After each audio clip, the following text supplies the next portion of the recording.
हर रोज एक नई कहानी देखने के लिए चैनल को सब्सक्राइब करें और बेल आइकन दबाना ना भूलें। अनामिका एक अनाथ लड़की थी। उसके पैरों में हमेशा एक मोटी भारी सी पायल रहती थी। वो एक छोटे से गांव से मुंबई आई थी अपना एक मकसद लेकर। मुंबई में वो एक चौल में रहा करती थी। ऐसे ही एक दिन वो एक बहुत बड़े सुनार वीर सिंह के घर जाती है। वीर सिंह उसको देखते ही कहता है, कौन हो तुम? मैं यहाँ साफ सफाई का काम करने के लिए आई हूँ। अच्छा अच्छा ठीक है। वीर सिंह उससे कुछ बातें पूछता है और उसको काम पर रख लेता है। अनामिका अगले दिन से ही काम पर आना शुरू कर देती है और वो बड़े ही साफ मन से सारे काम करती थी। ऐसे ही समय बीतता जाता है। एक दिन जब अनामिका किचन में काम कर रही होती है, तभी वहाँ वीर सिंह आता है और उससे कहता है, अनामिका देखो, मेरी पत्नी तो इस दुनिया में है नहीं, इसलिए यहाँ बस मैं और मेरा बेटा ही रहते हैं। मैंने कभी अपने बेटे को किसी चीज की कमी नहीं होने दी, इसलिए तुम्हें समझा रहा हूँ कि मेरे बेटे को किसी भी चीज की कोई कमी मत होने देना। उसका अच्छे से ध्यान रखना, ठीक है? ठीक है साहब। अगले दिन वीर सिंह का बेटा जतिन आता है, जिसको देख उसके पिता उसको खुशी से गले लगा लेते हैं और बैठकर खूब सारी बातें करते हैं। तभी वहाँ अनामिका उनके लिए नाश्ता लेकर आती है।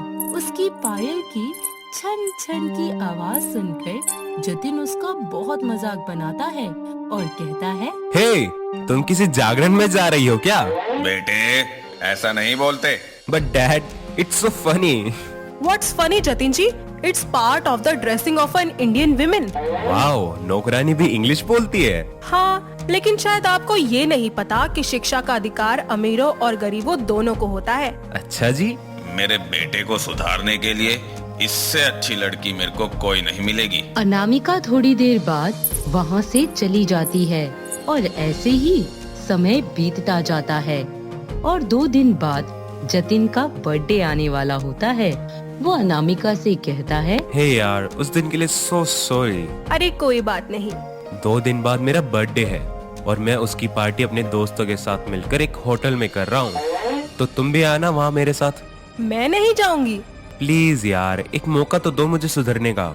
अरे मैं कौन होती हूँ आपको सुधारने वाली। प्लीज यार, प्लीज। ठीक है, अब तुम इतना बोल रहे हो तो आ जाऊंगी। अनामिका उसके साथ जाने को तैयार हो जाती है और जतिन उसके लिए एक ड्रेस लेकर आता है और उसको देता है। ऐसे ही जन्मदिन वाले दिन जब अनामिका जतिन की दी हुई शॉर्ट ड्रेस पहनकर आती है, तो जतिन उसको देखता है और हंसता है। अनामिका कहती है, अगर मेरा ऐसे ही मजाक बनाना है ना, तो मैं नहीं जाने वाली, समझ गए? अरे नहीं पागल, बहुत हॉट लग रही हो, लेकिन ये पायल तो उतार दो। जब मेरा मकसद पूरा हो जाएगा तब ये पायल भी उतर जाएगी। कैसा मकसद? वो मैं तुम्हें टाइम आने पर बताऊंगी। दोनों पार्टी में जाते हैं जहाँ जतिन के दोस्त अनामिका पर हंसने लगते हैं, तो जतिन को बहुत गुस्सा आ जाता है और वो अनामिका का साथ देते हुए अपने दोस्तों को मुंह तोड़ जवाब देता है। जिसके बाद दोनों मिलकर जतिन का बर्थडे सेलिब्रेट करते हैं और थोड़ी देर बाद जतिन अनामिका को एक कमरे में ले जाता है और वहाँ उसे प्रपोज करता है। और जब वो हाँ कर देती है, तो जतिन तुरंत ही उसे अपने करीब लाता है और अपने हाथ के अंगूठे से उसके लिप्स को सहलाता है और उसे किस कर देता है। जिसके बाद वो दोनों एक दूसरे में खो जाते हैं और अगली सुबह घर लौट जाते हैं। कुछ महीने बाद दोनों एक दूसरे से शादी कर लेते हैं। ऐसे ही हंसी खुशी समय बीतता रहता है और एक रात जतिन उसके लिए एक सरप्राइज प्लान करता है। जैसे ही अनामिका अपने रूम में जाती है, जतिन घुटनों के बल बैठकर उसको खूब सारे गिफ्ट देता है। अनामिका खुशी से कहती है, वाह मेरे पतिदेव, आज बहुत प्यार आ रहा है। जब बेबी इतनी सुंदर हो तो प्यार तो बेशुमार आएगा ना। अच्छा जी। हाँ जी। दोनों एक दूसरे के प्यार में खो जाते हैं और ऐसे ही समय बीतता जाता है। एक दिन जतिन अनामिका से कहता है, यार क्या मकसद है तुम्हारा? उस दिन तुम कुछ बता रही थी शायद। अरे तुम्हें बताया था ना कि समय आने पर बता दूंगी। मैं तुम्हारा पति हूँ, अब मुझसे क्या छुपाना यार। अच्छा एक बात बताओ कि एक तरफ सच्चाई हो और दूसरी तरफ तुम्हारा कोई ऐसा अपना जो कि गुनहगार हो, तो तुम किसका साथ दोगे? मैं हमेशा सच का साथ दूंगा। तो बस फिर इसी तरीके से अपनी बात पर टिके रहना। मुझ पे भरोसा है ना तुमको? हाँ बहुत है। और अब मेरे साथ मेरे प्लान पे मेरा साथ दो। कैसा प्लान?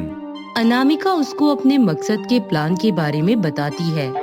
और एक रात वीर सिंह अपने कमरे में सो रहा था, तब उसके कमरे में एक औरत सफेद साड़ी में उसके पास आती है।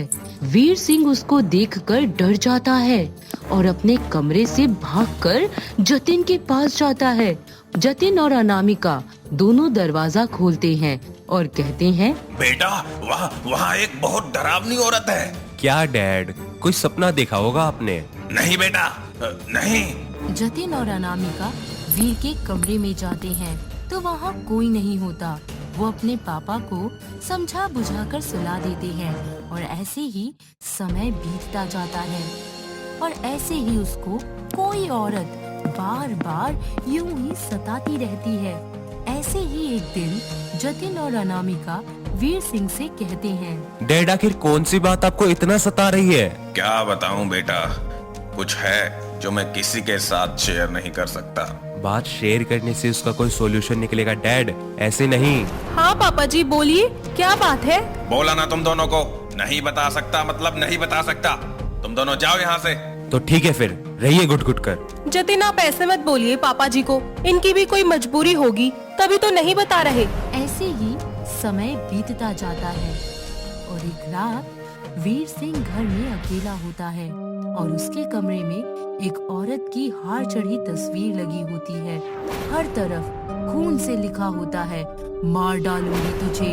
जैसे ही वीर सिंह अपने कमरे में आता है, दराज फट से बंद हो जाता है और एक डरावनी सी सूरत उसके सामने आती है जिसके सारे बाल आगे होते हैं और वो उससे कहती है, वीर सिंह, याद आया ये तस्वीर देखकर कुछ? मुझे माफ कर दो, मुझसे गलती हो गई।